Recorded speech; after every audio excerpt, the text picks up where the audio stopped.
Hello and welcome to the Nature Garden podcast with me, Carl Stiansen, and the weekending show team from Lionheart Radio. It's a chance to take a wander down the garden path and country lane with the birds and the bees and the flowers and trees, and an opportunity to hear stories from the past and present.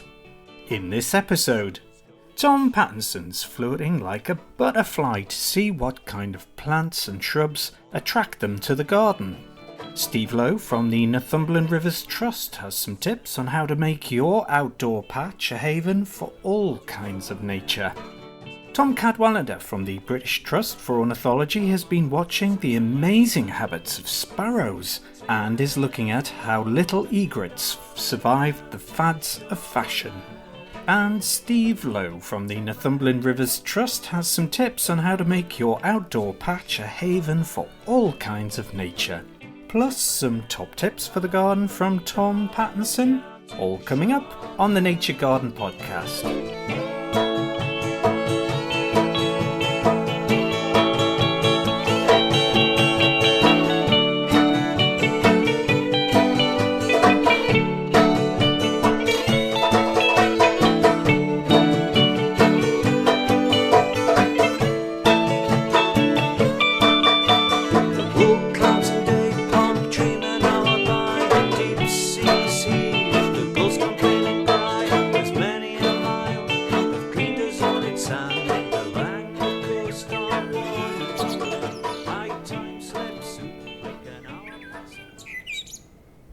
Butterfly Conservation's Big Butterfly Count is a nationwide citizen science survey to help assess the health of our environment. It's become the world's biggest survey of butterflies, and you can still take part as it runs until Sunday the 8th of August. Here's Tom Pattinson with a butterfly's view of the garden.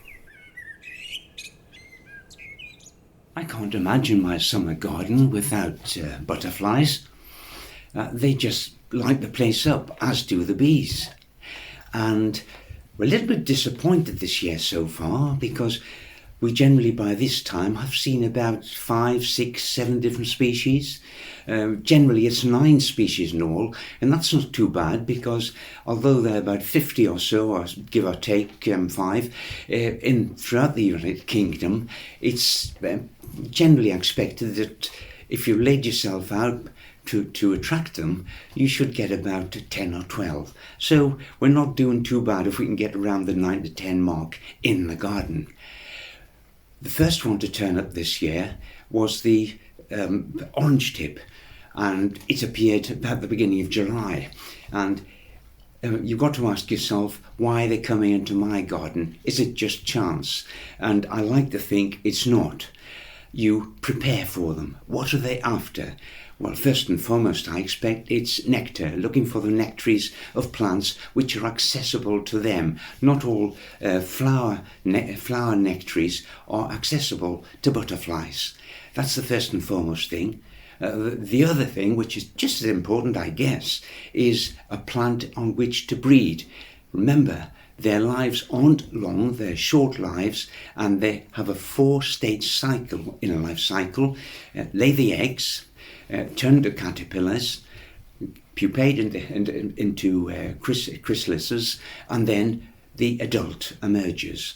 Now I reckon those orange tips came in because I'd read and researched, as we can all do, and discovered that honesty, that's Lunula annuum, the honesty plant, it is one in which the orange tips breeds, lays its eggs. And the other one is the cuckoo flower, Cardamine pratensis, the botanical name, and we have both of those in the garden, and although we didn't see them alighting on them, we saw them flying around. That's first and foremost. Other plants that and I'm arguing the case for plants which they can breed, because I want them to breed, multiply in numbers, and hopefully come back to this garden, in this garden. So the other thing that they like to breed on is nettles, and there's a cluster of them will go for nettles to lay their eggs, and it's especially the young nettle leaves they go for. So here's an opportunity for you. If someone comes into your garden and says, "Oh, you've got some nettles there," and say, "Yes, that's for the butterflies." And that's the case. In my case, I've got a spare piece of land, there's some nettles on, and that is solely for the butterflies. The peacock butterfly will reproduce, lay its eggs on there. The small tortoiseshell does, as does the red admiral, and if we're lucky enough, a comma butterfly will lay its eggs on the nettle. The fifth one, and this is really something we always look forward to, whenever a painted lady turns up in the garden, we get quite excited. And generally it's a little bit later than this in the summer, because the painted lady looks at two main plants at least, to lay its eggs on. And one of them is the thistle, and the other is the nettle. So if you produce those things, plant them in your garden if possible, or have a spare piece of land with them on. Expect those butterflies to follow. Now, you also need, of course, sensible flowers for them. They need accessible flowers, flowers which have nectaries which are accessible. And generally speaking, modern breeding programs tend to rule out most of the time double dahlias. Single dahlias, they'll go for the nectaries on those, but not double dahlias, because the nectaries have suffered at the expense of petals. People want lovely big roses with lots of petals on, and some books, in fact, will tell you how many petals a particular cultivar, a variety of rose, has. Chrysanthemums aren't very popular with them either. Singles maybe, but not the doubles, because those chrysanthemums, they've got too many petals, not enough accessible nectaries. And the other one is the dahlia, the double dahlia. Single dahlias, yes, not the double. So that's dahlias, chrysanthemums and roses. Beautiful to look at for us, but not so beautiful for accessibility with the butterflies. I've got a few more flowers that I grow in my garden, I'll mention in a couple of minutes, which attract butterflies.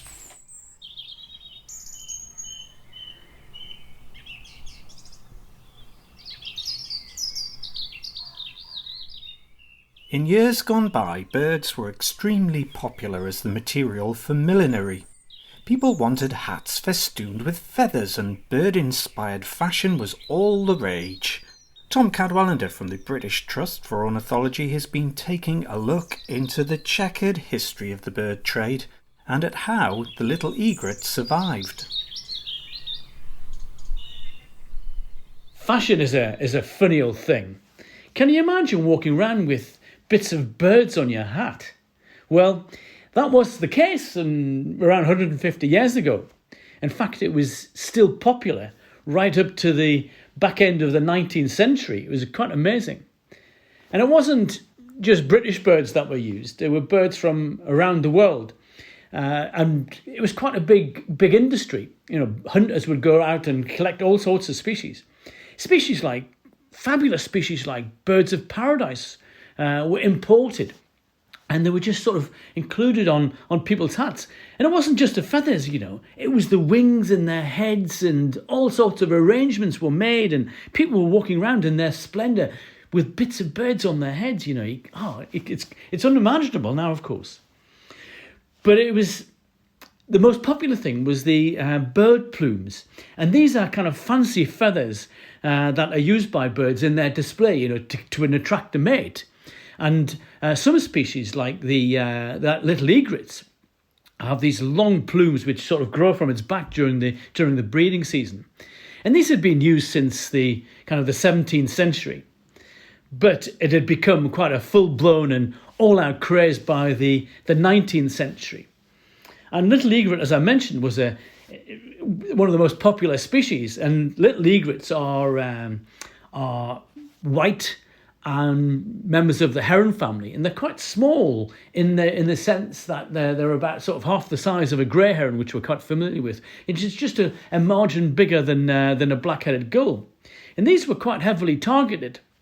So heavily targeted, in fact, that by the 1950s, the species was restricted to just an area in southern Europe, and that is in Europe, a species which was so common even in the UK, that it was included on lots of banquet menus. You know, if you look back in some of these sort of the fancy royal or kind of hierarchy sort of banquets that we had, little egrets actually featured quite heavily. So that indicates how common it was.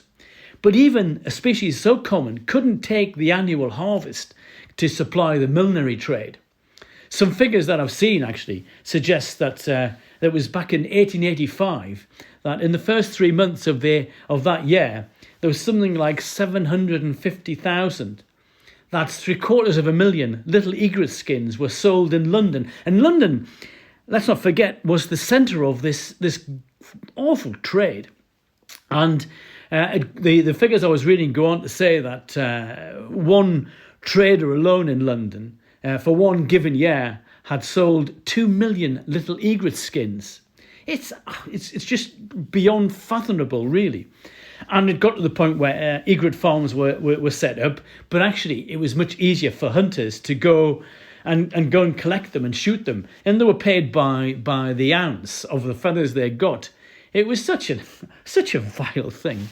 But the outcry was growing and growing, and it got to such a point where groups of influential ladies got together, and they were so sort of appalled by the whole thing that they stopped the trade in this sort of business.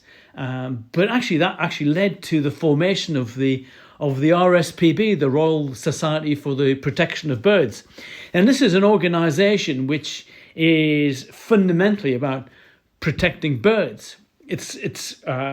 It created a great wave within the conservation movement. So, you know, in Britain, little egret, which was incredibly common, was reduced to a rare vagrant until well into the late 20th century. And it would be unimaginable to think that would be the case back in the 16th century, when it was abundant, if you like. But actually, what we've seen in the last sort of 50, 60, 70 years is a remarkable sort of recovery of this species from kind of when the protection laws were kind of put out there for it and the species became protected. We've seen an amazing sort of range expansion. And it's a dual thing of the protection and indeed on the back of kind of climate change that it's managed to recolonize some of its most fantastic sort of places, and it's now back into right across Europe and back into Britain. In fact, it's a relatively common breeder once again in southern Britain, and even in Northumberland we're getting them. They're breeding in 2 or 3 places within the county. In fact, they were regular breeders right up until 2018, when the notorious beast from the east came through and cleared them out. But since 2018, they've kind of started to come back in again, and we're seeing 1 or 2 little places where they are breeding, and it's fantastic. And you know, even now on the Alne estuary, currently there are 6 little egrets on the Alne estuary, and people always point them out and saying, "Oh, what are these birds?" And these are kind of just really harbingers of kind of good things or change, if you like. And some people have actually become quite blasé about seeing little egrets because they are relatively common in the southern part of the country. But I tell you what, I remember the time when they were still quite rare, and I get a little tingle whenever I see little egrets. I think, man, I get a little thrill. I can remember the first bird I actually saw in Northumberland. But yes, I still love them. They're great, and they're quite exotic, if you like. But anyway, little egrets, a fantastic recovery and a wonderful addition to our avifauna. Over 100,000 citizen scientists took part in the 2020 Big Butterfly Count, submitting nearly 150,000 counts of butterflies and day-flying moths across the UK. It's incredible. Tom's been taking a look at how we can all help butterflies to thrive in the garden. I was mentioning earlier plants that attract butterflies from a breeding point of view, plants on which they're favourite plants for laying their eggs on to get the 4-stage reproduction cycle going. Next step, I suppose, is looking at day-to-day sustenance, access to the nectaries of plants. And it has to be an accessible plant before you can get the butterflies half interested in your garden. But there's a whole range of them that can be grown. I've got quite a few. My favourite is the helipad, where butterflies see it as a helicopter, loves to land on a flat pad, and the achillea or yarrow plant. There's a pink one, there's a yellow one. It's quite a choice, and they have lots of tiny, tiny flowers on that flat pad, horizontal pad, and the butterflies love it. Another one, in deepest autumn, is the so-called ice plant, the Sedum spectabile. Beautiful. They love that too. And if you're going to present plants for them, do it for the whole season, not just for a certain period, if you have the room. I do this with bees. In January, for bees just coming out of the hive, I have the winter heathers ready for them, rich in nectar, and they go straight for them. And then it continues all the way through the different plants of the garden. Sometimes you find a butterfly and a bee on the same plant. In about the middle of summer, to second half of summer probably, I have the large globe artichokes, and the bees go to sleep on that sometimes, and also the big head there, and so do the butterflies at night with their wings folded up. It's a lovely sight to see. Shrubs at the moment are ideal for butterflies. I have what else but the butterfly bush, the Buddleia so-called. Now, they used to call it Buddleia, Buddleia. Now it's Buddleja, Buddleia. It's the same butterfly bush. And if any come into the garden, newcomers, I look across at the butterfly bush, and that tells me straight away what's happening. That's one of the shrubs that I have currently going. Another is the hebe, the veronica. It's got those beautiful long spikes of flowers on it, horizontal spikes in this case, and of course the lavender. They just love those three: the butterfly bush, the veronica or hebe, and the lavender. And looking in the borders, I have hardy annual plants there. Half-hardy annuals, and of course perennial plants that attract them right, left and centre. The valerian in red and white. We have clutches that goes by the seaside beautifully in walls and all sorts. It self-seeds all over the garden. Valerian, they love. The bees are at it at the moment. Butterflies will soon be joining them. The sweet william, it's flowering too at the moment. Even the wallflower, which has just gone off. And of course the phlox is beautiful white and pink and very, very colours of phlox. They love those. I have patches of pot marjoram and the golden-leaved oregano. I have 2 or 3 patches next to the patio, and the bees and the butterflies, when they're all assembled, the whole thing is just brilliant. And then there's the grey-leaved helichrysums with those generally yellow flowers. They love those. And the goldenrod, that old-fashioned cottage garden plant with those great long spikes of the golden flowers, that as well. And the verbena reminds me of the yarrow or the achillea, the verbena bonariensis, those beautiful, beautiful plumes with flat helipad type flowers. And the pincushion plant, those are flowering at the moment, the scabious I'm talking about, and the one that's related to it, the Nautia, that's Knautia. I've raised some from seed and they're flowering already this year, the Nautia and the scabious. The butterflies love those. Best of all though, when it gets to near winter time, the cone flowers. my goodness, I'm talking about the Rudbeckia, for example. It extends from about June all the way through up to the first frost. It's so good. It's just a brilliant plant. There's so many plants. Look them up yourself, and all these plants are in this garden at the moment, and we're just waiting for the butterflies to turn up en masse. And you know, even the cabbage white butterflies, which are on the wing in the garden at the moment, I'm protecting my brassicas, my purple sprouting broccoli, my Brussels sprouts and the cabbages from them. But if this national count of butterflies, which is in process at the moment, if it comes up with some sort of objective saying, oh, the cabbage white butterfly is in decline, it's in danger of extinction, then of course I'll take my nets off the brassicas and welcome it into the garden, because butterflies are just beautiful. And so with a cup of tea, bee, I'm just going to have one now.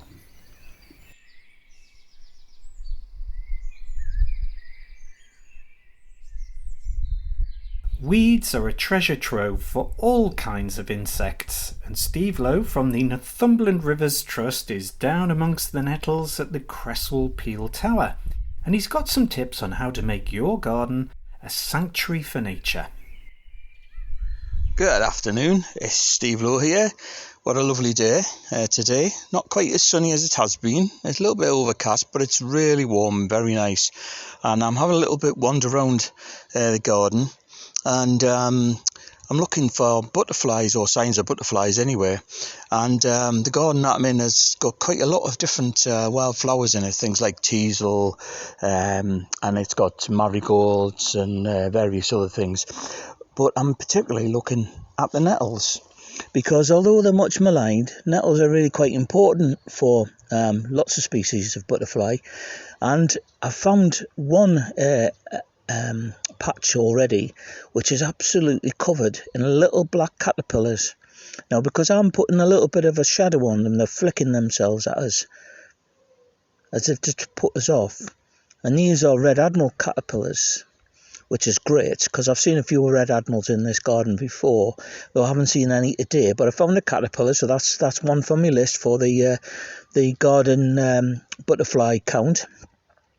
And there they go again, flicking away.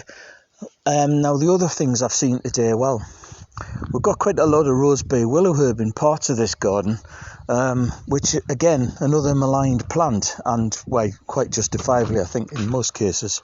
But this one had moth caterpillars on it. Now, I'm not entirely sure what they were, but, it's something that'll keep my eye on. We've got big mulleins, which are a beautiful architectural plant, which this one's about 7 foot tall, comes out of the ground. It's like a giant corn cob, if you like, covered in absolutely beautiful yellow flowers. Now, that has actually got loads and loads of bees on it at the minute, bumblebees and honeybees. There's quite a few hoverflies around as well. Not a sign of a butterfly on there at the minute, but behind it there's a load of Michaelmas daisies, and they are actually alive with little cabbage white butterflies. There's about, there's about 6 or 7 of them on there now, which is great. I've also earlier on saw a peacock, which is one of our commoner garden varieties of butterfly, but there's none in flight just at the moment that I can see. I suspect we might be getting a bit of rain shortly, so it could be one of the reasons why there's not so much in flight. But certainly in this particular patch, there's plenty of nectar, which is one of the important things for butterflies. Obviously, if you've got flowers which provide nectar, they're not just providing nectar for butterflies, moths, but also for bees and other insects. And that means that they're able to pollinate the plants, and that means it's all good for us, isn't it? Oh, that's an interesting one. This one's actually covered in wasps, which is interesting. Now, I've not seen wasps so much. They appear to be gathering nectar, but I'm not sure that. Oh, I'll tell you what it is. They're actually after ants. I see them now. Yeah, there's little black ants crawling up and down this centauri, which is a beautiful purpley flower. and they're actually after ants, so that's interesting. I haven't seen that before. But going back to what I was saying then, any garden can be good for butterflies. Just think of a couple of things. One is obviously nectar. The second one is food plants, because quite a lot of butterflies have specific food plants. Nettle's good, but obviously not everyone's going to want to grow nettles in the garden. I have to say this is a huge garden, so it really doesn't matter too much. Teasels are great. They're nice and structural as well. Loads of things really that are good for nectar. And if you go to lots of shops now, you see that they've got little labels on that says bee friendly. And where they're bee friendly, then they're actually going to be butterfly friendly as well. The other thing is, don't forget about a little bit of water. All animals need to have water, and I've quite often seen butterflies, drinking from my bird bath, to be perfectly honest. So that's another little thing. Even if you haven't got much of a space, you can certainly put a little bit of water in. So anyway, I'm going to have a wander on, see if I can find anything more.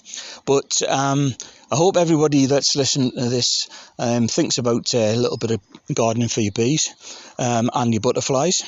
And also, if you keep records of them and send them in to the butterfly count, but also send them to your local records centre, which is based up in Newcastle. It's called Eric North East, and it's the Environmental Records Information Centre for the North East. And all your data that goes in there is useful to quite a lot of different organisations like Butterfly Conservation, the Wildlife Trusts, etc.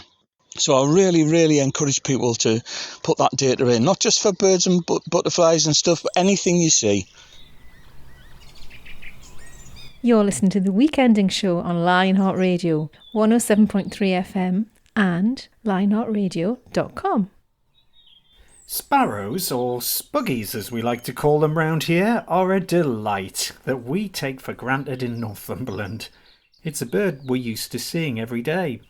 But I was surprised to see one chasing moths. Tom's been taking a look at the surprising habits of war spuggies. The shape of a bird's bill can give you a lot of clues to what its favourite food is, what it likes to eat, in other words. But there can be little nuances there, little bits of things that might fool you, and just you'd be surprised at, by the way. I want to look at one particular species to think about this, and this is the house sparrow, a common garden species, at least in this part of the world, in Northumberland, in the rural parts of Northumberland, whereas in the the rest of its range in the UK, it's under quite a lot of pressure and the population is in decline. But in rural bits of Northumberland, it's actually doing all right, But let's think about its bill shape. It's got a conal bill, so that means it's quite a short, stocky bill, which can exert an awful lot of pressure at the bill tip. And that tells me it enjoys eating seeds, grains, and that sort of things. And that kind of holds up when you see where it is, and they come readily to our bird feeders. And that's probably given an answer to why the population is holding up in the rural areas where they're kind of more farming, there's more seeds around, and that's where they like to feed. Whereas in more urban areas, there are other sort of forces at play, and we think possibly some of the demise may well be because of pollution, and we'll touch on that in a minute. But their staple diet, their kind of 90% of the diet, or 10 months of the year diet is grains, the granarious, as the technical name goes.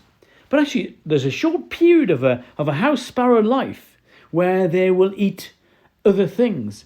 When they've got young in the nest, the young need to grow fast, and the way to grow fast is actually high doses of protein. The best way to get protein inside of them is to eat insects. And just during the breeding season, when the young are there, you will often see house sparrows going around harvesting moths and other insects, larvae, caterpillars, and that sort of thing. They'll go around and harvest them, and they'll take them back and feed their young, because it's a great source of protein, and kind of young birds in the nest need to have this protein in them, really, to get them a good bump start in their lives. And it's similar to one or two other species, like, blue tits and grey tits. They feed mainly on seeds outside of the breeding season, but they need to feed on insect life during that sort of 4-week window when they're kind of raising their young. And that kind of that window may well have caused a problem for the house sparrow. The urban areas, there's kind of high degrees of pollution, particularly from car exhausts, and this has led to quite a significant decline in insect productivity, and so there are fewer insects in areas where there's pollution. So, as we've mentioned, that they like to feed their young on insects and other things that, if they're not there, they can't reproduce, so the productivity goes down, so the population declines. So it's quite an interesting correlation, that whole connection. So when you're kind of next sort of watching house sparrows sort of going through your flower beds or through some grasses at the end of the field or wherever, and you see them sort of feeding on butterflies, and you see them sort of trying to fly catch, like spotted flycatchers or pied flycatchers. Actually, this is quite specialised behaviour, and it's behaviour that's only sort of found in one particular time of the year for the house sparrow. Absolutely fascinating how things are not always as they seem. So yes, this could be why the house sparrows population in Northumberland is bucking the national trend. So it's a good one, really. I love them. Fascinating stuff.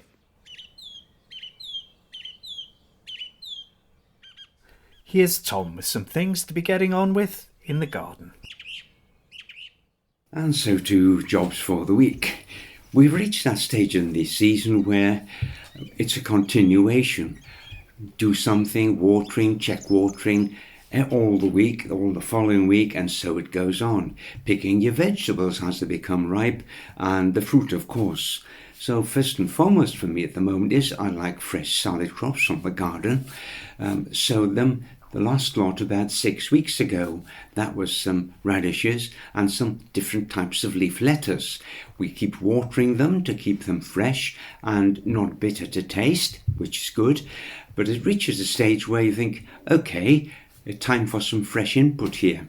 So we call it succession, keeping the succession going, sowing a drill of leaf lettuce. That's what I'll be doing the beginning of this week, and they will germinate, give me micro lettuce leaves in about 2 to 3 weeks, and then in about a month's time we'll be picking leaf after leaf on a cut and come again basis.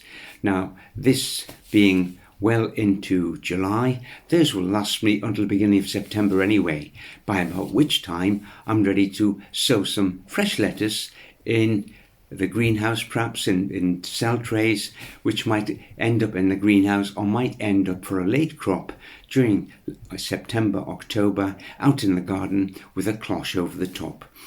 I'm removing some of the leaves from the tomatoes at the moment. I'm feeding once a week and with a high potash feed, and I'm watering daily, sometimes twice daily. It's been really hot recently and they've demanded water twice daily. Be careful with that. If there's 1 or 2 cooler days, don't have too much water lying around because that encourages fungal diseases. Keep that flow of air going throughout the greenhouse, not just for the tomatoes, but for the cucumbers, for the chili peppers, which I have in pots, and the grapevines overhead. Keep a flow of air going. But getting back to tomatoes a moment, if the fruits aren't ripening, cut a few of the leaves, the lower leaves off. Just remove them completely, right from the main stem of the plant. That's the tomato leaves. And you'll be surprised, it lets light and air in, and it helps speed up the ripening of the tomato fruits. And picking courgettes, if you don't keep picking courgettes from the garden, then they turn into marrows very quickly. We allow one of the plants, sometimes 2. We've got about 8 plants of courgette this year. And gosh, the courgettes are coming thick and fast. But they're tasty. But two of the plants we leave and let them turn into marrows, because at some stage we cut the marrows into sections and have stuffed marrow for evening meal, which is quite a nice change. If the potato haulms, the tops are dying off, cut them off at the soil level and just leave the potatoes there in the soil, take no harm at the moment. Later on, slugs would attack them, but for the moment they'll be fine, and just dig them as you're ready. Because if the tops, the haulms, the shores have been attacked by potato blight, then it gradually spreads down into the tubers under soil level. So if there's any doubt, just cut them off. They've done their main growth now. The potatoes will be large underneath, and dig them as and when you want them. I'm continuing to deadhead flowers, roses, anything out there, the bedding plants in the containers, etc. The more you remove the deadheads, the more they will keep on producing flowers, because after all, their mission in life is to produce seed capsules at the end. Large pots and containers out there, I'm watering them, but the compost will have exhausted itself by now, run out of NPK. So feed them. I'm feeding them once a week. When I feed the tomatoes, I'm keeping some of the Maxicrop seaweed-based food, liquid fertilizer, and putting it into my containers as well. I'm enjoying the fruits outside, not wasting any. I'm picking those at the moment. Raspberries are in real full flow at the moment, and the strawberries are still producing. And of course the blackcurrant and red currants, I pick them in one fell swoop and get them into bags into the freezer. Any raspberries excess, get them into bags and put them in the freezer as well. They don't freeze too badly. Main thing at the moment is, this is summer, for goodness sake. Don't take any big jobs on, construction jobs. That's for later in the winter. At the moment, or autumn or winter, at the moment, I'm relaxing a bit and enjoying the garden. Enjoy the fruits of your labours. Whatever you're doing, within the next few weeks, enjoy your gardens. We'll talk to you again soon. You've been listening to gardener Tom Pattinson, birder Tom Cadwallender from the British Trust for Ornithology, and Steve Lowe from the Northumberland Rivers Trust and Cresswell Peel Tower. I'm Carl Stiansen, and we'll be back in September after a summer break. Enjoy your gardening and time outdoors with nature. Have a great summer. Bye for now, and see you in September.